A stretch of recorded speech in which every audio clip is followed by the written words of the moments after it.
오늘 우리는 부산 해운대에서 모이는 어웨이크닝 2008 이 집회가 21세기 한국교회를 갱신하는 부흥의 진원지가 되기를 소원하면서 이 자리에 모였습니다. 우리 모두가 다시 한번 성령 부어주시는 놀라운 충만을 받으면 부산이 변하고 이 나라 전체가 새로워질 것을 확신하면서 이 자리에 모였습니다. 저는 여기에 모인 우리 모두가 광야 생활을 끝내고 여리고 평지에 집결해서 중요한 일전을 준비하고 있던 이스라엘 백성과 같다는 생각을 하고 있습니다. 그래서 여리고 정복을 목전에 둔 이스라엘과 오늘 우리를 비교하면서 하나님이 주시는 음성을 들으려고 합니다. 그래서 제목을 주여 이 성을 주시옵소서 하는 제목으로 선정을 했습니다. 당시 이스라엘 백성이 마음에 품고 있었던 비전이 있었다면 30명이 넘는 왕들이 지배하는 가나안 땅을 정복하고 그 땅에 젖과 꿀이 흐르는 하나님의 선민의 나라를 건설하는 것이었습니다. 그 꿈을 이루기 위해서는 가장 먼저 여리고성을 정복해야 했습니다. 여리고는 가나안 땅 입구에다가 가로질러 놓은 큰 문빗장과 같았습니다. 이 문빗장을 걷어내지 아니하고는 가나안으로 진격을 할 수가 없었습니다. 그러므로 반드시 이겨야 하는 전쟁이었습니다. 새로운 천년이 시작된 지금 오늘 우리 눈앞에도 높고 견고한 여리고성이 버티고 있습니다. 무엇이 오늘의 여리고입니까? 한반도의 수천만의 영혼들을 사로잡고 그들의 심령을 혼미케 하여 예수를 믿지 못하게 하는 사탄의 역사가 바로 오늘의 여리고입니다. 무엇이 여리고입니까? 우상과 온갖 귀신에게 사로잡혀 10중 9이 예수를 믿기를 거부하는 부산 도성이 여리고성입니다. 무엇이 여리고입니까? 인간의 부패한 본성에 숨어있는 탐욕을 충동질하여 너나 할 것 없이 미친 듯이 돈돈하고 외치게 만드는 이 사악한 어두움의 권세가 여리고입니다. 무엇이 여리고입니까? 인터넷을 가지고 순진한 초등학교 학생들까지 음란하고 더러운 행동을 부끄러움 없이 모방하게 만드는 이 악한 세상 문화가 오늘의 여리고입니다. 무엇이 여리고입니까? 한국에서는 기독교가 없어져야 한다면서 교회를 공공연히 공격하고 있는 반기독교 운동이 여리고입니다. 다시 말해서 우리가 날마다 살면서 직면해야 되는 오늘의 현실 모두가 다 오늘의 여리고라는 것을 우리가 알아야 합니다. 죽음을 이기시고 부활하셔서 하늘과 땅의 모든 권세를 가지신 예수 그리스도께서 오늘 이 자리에 모인 여러분들 부산교회를 향하여 원하시는 것이 무엇인지 합니까? 한국교회를 향하여 원하시는 것이 무엇인지 합니까? 복음으로 이 여리고성을 정복하시기를 주님께서 원하고 계십니다. 그러기 위해서는 이스라엘이 여리고성을 어떻게 정복했는가를 우리가 좀 살펴볼 필요가 있습니다. 그들을 도우시고 승리하게 하신 하나님 여호와는 오늘 우리의 하나님이십니다. 우리의 여호와 아버지십니다. 할렐루야. 여리고를 정복하기 위해서 하나님께서는 이스라엘 백성에게 세 가지 특별한 은혜를 주셨습니다. 첫째는 새 지도자를 허락해 주셨습니다. 40년이 넘게 광야에서 이스라엘을 지도하던 모세의 시대는 끝이 났습니다. 그 대신 하나님께서는 젊고 믿음 좋은 여호수아라는 지도자를 세우셨습니다. 새 시대를 위해서는 새 지도자가 필요했던 것입니다. 가나안 정복을 위해서는 젊고 유능한 지도자가 선두에 서서 지도를 해야 됐던 것입니다. 그래서 새 지도자를 허락했습니다. 지난 100여 년 동안 우리나라를 돌아보십시오. 한국교회 역사의 길이 남을 탁월한 영적 지도자들이 많이 계셨습니다. 식민지 시대의 절망을 딛고 믿음의 절개를 지키느라 모든 것을 바친 위대한 지도자들이 한둘이 아니었습니다. 전쟁의 잿더미 위에서 교회를 일으키기 위해서 땀과 눈물을 아낌없이 쏟은 목회자들을 우리는 그 수를 다 헤아릴 수가 없을 만큼 많습니다. 그들이 썩는 미랄이 되었기에 오늘의 한국교회가 존재한다는 것을 우리는 부인해서는 안 됩니다. 이렇게 자랑스러운 1세대 지도자들은 자기 소명에 충성하다가 하나님의 부름을 다 받고 갔습니다. 그리고 그들의 뒤를 이어서 헌신적으로 헌신했던 제2세대 지도자들도 지금은 하나씩 역사의 무대 뒤로 사라지고 있습니다.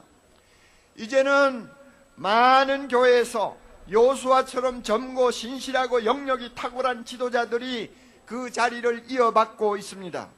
이와 같은 세대교체는 특별히 부산 지역에서 두드러지는 것 같습니다. 이것은 대단히 고무적인 일이 아닐 수가 없습니다. 하나님께서 모세 대신 여호수아를 세우신 이유가 무엇입니까? 여리고를 정복하겠다는 것입니다. 오늘날 이 세대에, 오늘 이 부산과 한국 전역에 새로운 젊은 지도자들을 하나님이 많이 세우시는 이유가 무엇입니까? 오늘의 여리고를 정복하시고자 하시는 하나님의 강한 뜻이 그 뒤에 숨어 있는 것입니다. 그러므로 우리는 여러분, 새로운 도전을 앞에 놓고 교회를 책임진 목회자들, 젊은 목회자들을 위해서 기도해야 합니다. 여호수아처럼 탁월한 지도자가 될 수 있도록 기도하십시오. 그들을 신뢰하고 순종하십시오. 그들과 함께 여리고성을 향해서 힘차게 전진할 수 있기를 바랍니다. 두 번째로 하나님께서 이스라엘에게 주신 은혜가 하나 있습니다. 그것은 한마음이 되는 것이었습니다. 이스라엘은 여호수아를 중심으로 혼연일체가 되어 하나님이 가라 하면 가고 서라 하면 서는 믿음의 전사들이 되었습니다. 광야에서처럼 불평하고 거절하고 항의하고 반란을 일으키는 무리들은 하나도 없었습니다. 모세파도 없었습니다. 여호수아파도 없었습니다. 모두가 한마음이 되어 순종했습니다. 하나의 목표, 하나의 길, 하나의 믿음을 가지고 그들은 일사불란하게 앞을 향해서 진격했습니다. 이것은 하나님이 주신 특별한 은혜였습니다. 우리 역시 오늘의 여리고를 정복하려면 성령 안에서 하나가 되는 놀라운 축복을 받아야 됩니다. 목회자와 평신도가 하나 되어야 합니다. 지역 교회들이 하나 되어야 합니다. 세 번째로 하나님께서 주신 은혜가 있습니다. 그것은 하나님의 방법입니다. 하나님의 방법을 주셨어요. 여리고를 정복하기 위해 하나님이 주신 전술적인 방법은 이러했습니다. 우리가 잘 아는 대로 6일 동안 성을 한 바퀴씩 돌아라. 그리고 7일째 되는 날은 7바퀴를 돌아라. 그리고 7번째 돌고 나서는 큰 소리로 성을 향해서 외치라. 그러면 성이 무너져 내릴 것이다. 이것이 하나님이 주신 방법이었어요.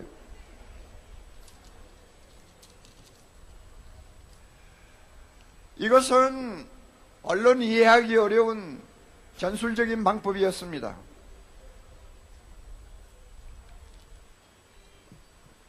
상식적으로 생각해도 전쟁의 기본을 무시한 것 같이 보입니다. 이런 식으로 싸워 전쟁에서 이길 수 있을 것이라고 믿는 사람은 별로 없었을 것입니다. 그럼에도 불구하고 여호수아와 백성들은 히브리서 11장 30절의 말씀처럼 믿음으로 7일 동안 여리고를 돌았습니다. 믿음으로 7일 동안 여리고를 돌았습니다. 하나님의 방법대로 하면 반드시 승리한다는 믿음을 가지고 행동했던 것입니다. 그 결과 여리고는 무너져 내렸습니다. 사람의 손에 무너진 것이 아닙니다. 하나님의 손에 무너졌습니다. 하나님이 이스라엘 백성에게 주신 방법을 자세히 보면 두 가지 특징이 있습니다. 하나는 7일 동안의 침묵 시위요, 다른 하나는 마지막 날의 큰 함성이었습니다.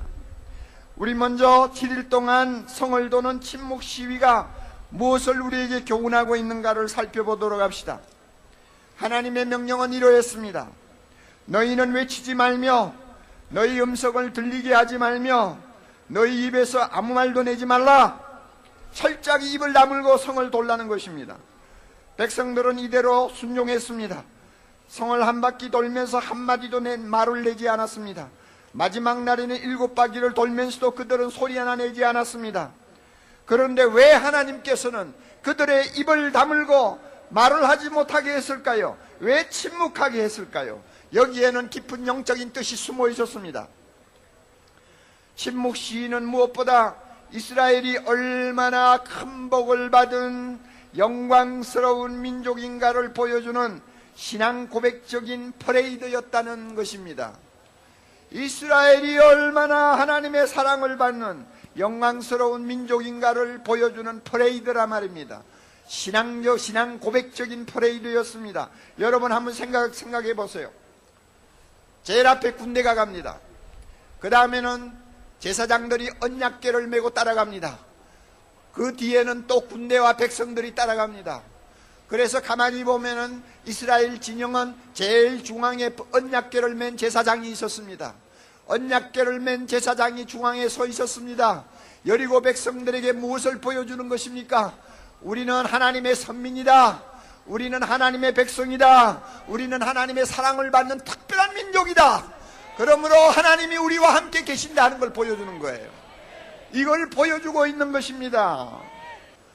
사랑하는 성도 여러분, 우리도 여리고 같은 이 세상을 정복하려면 우리의 영광스러운 신분을 사람들이 볼 수 있게 해야 합니다. 우리는 누구입니까? 이스라엘 민족보다도 못합니까? 절대 그렇지 않습니다. 우리는 누굽니까? 우리는 전능하신 하나님께서 만세전부터 선택하셔서 하늘에 있는 모든 신령한 복을 값없이 부어주신 영광스러운 존재입니다. 할렐루야. 우리는 복음으로 구원받은 천국의 시민입니다. 우리는 죽음을 이긴 부활의 승리자들입니다. 우리는 죄와 사망으로부터 해방받은 자유인입니다. 우리는 성령의 권능을 입고 다 끝까지 복음을 전하여 이 온 세상을 하나님 나라로 바꾸도록 하기 위하여 세상으로 보냄받은 그리스도의 제자들입니다. 우리는 하나님의 특별한 사랑을 받고 있습니다. 우리는 세상을 사랑하지 않습니다. 우리는 세상에 속한 자가 아닙니다. 우리는 주님이 재림하실 날을 기다리는 거룩한 백성들입니다. 그러므로 세상에서 우리보다도 더 영광스럽고 복된 존재는 없습니다. 우리보다 잘난 사람 있으면 나와보라고 그러십시오. 부산에서 우리보다 복된 사람 있으면 나와보라고 그러세요. 우리만큼 영광스러운 존재가 없습니다. 할렐루야.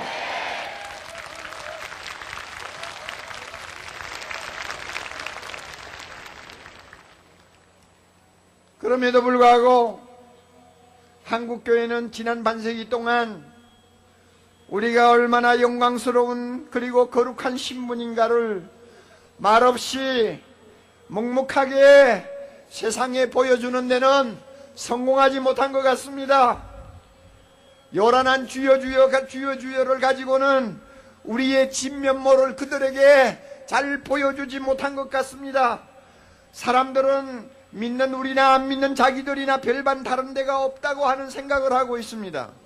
최근 어느 여론조사를 보니까 종교를 갖지 아니한 사람들이 종교를 선택할 때 가장 인기가 없는 종교가 기독교라고 나와 있습니다.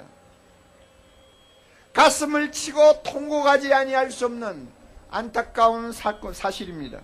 어쩌다가 이 지경에 이르게 되었는지 옥목사부터 시작해서 우리 모두가 은밀히 보시는 하나님 앞에 정말 가슴을 치고 자책하며 통곡해야 될 것이라고 생각합니다.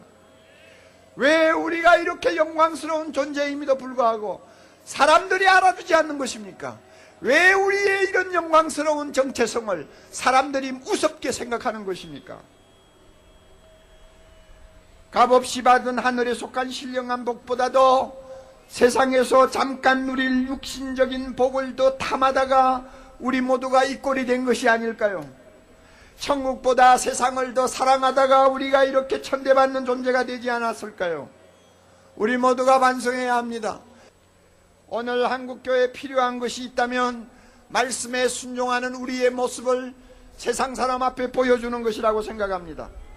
하나님의 명령대로 순종하는 행위를 하나님 앞에서 절대 순종하는 행위를 사람들이 볼 수 있도록 하는 것이라고 저는 생각합니다.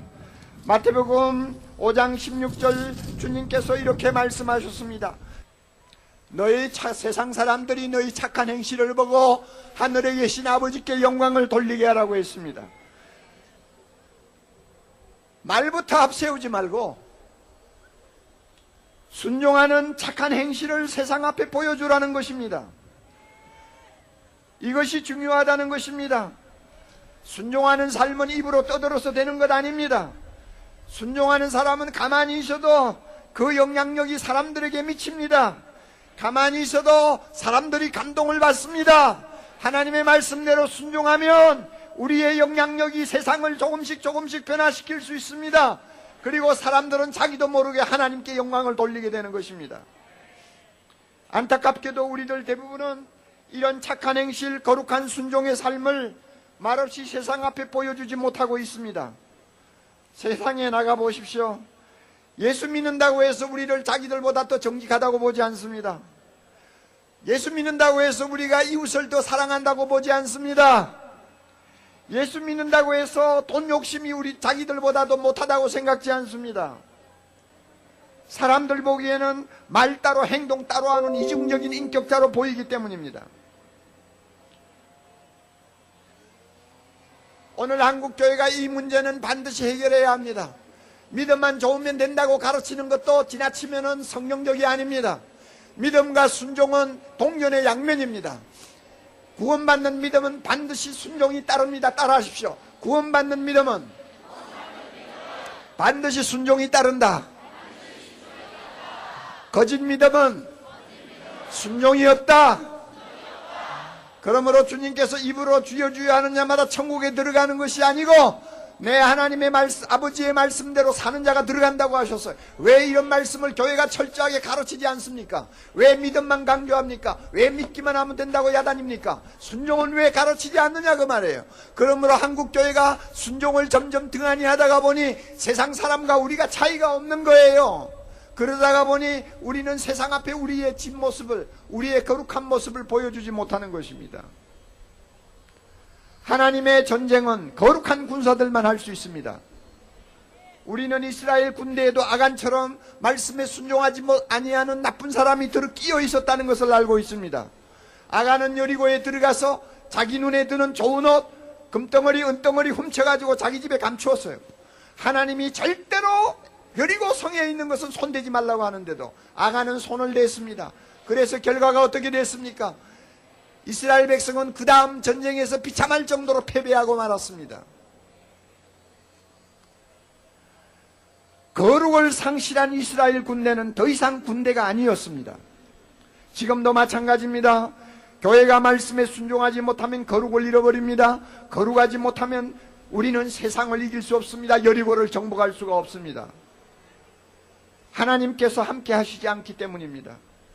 그러므로 사랑하는 형제자매 여러분, 지금부터라도 우리가 말씀에 순종하는 하나님의 백성 된 것을, 우리의 순종하는 행실을 세상 사람들에게 보여줄 수 있기를 바랍니다.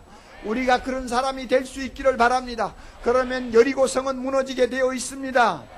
그러므로 여러분, 우리 가슴속으로 하나님 앞에 간절한 마음으로 회개합시다. 주여, 내 힘으로 회개하지 못합니다. 말씀 순종하려고 아무리 해도 내 힘으로 잘 안됩니다.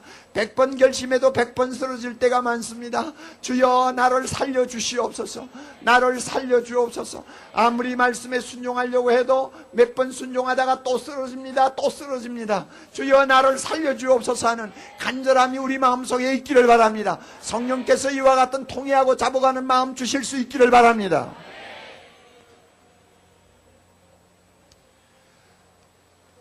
하나님이 이스라엘 백성에게 주신 은혜 마지막은, 마지막 하나님이 주신 방법 중에 또 하나 우리가 생각할 것이 있습니다. 침묵시 말고 또 하나 남아있는 거 있어요. 마지막 날에 큰 함성이었습니다. 마지막 날에 일곱 채날 일곱 번 성을 돈 다음에 제사장들이 나팔을 울면 백성들은 성을 향해서 일제히 외치도록 되어 있었습니다. 여호수아가 이렇게 명령했습니다. 외치라 여호와께서 너에게 이 성을 주셨느니라.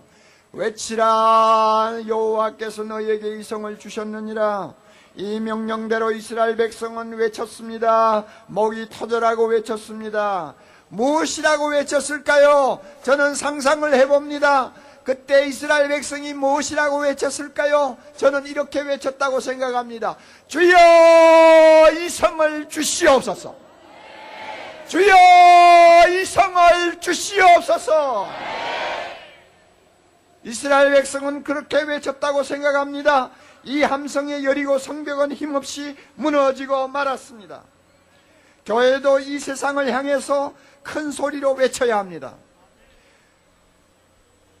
침묵할 때가 있는가 하면은 소리를 내어야 될 때가 있는 법입니다.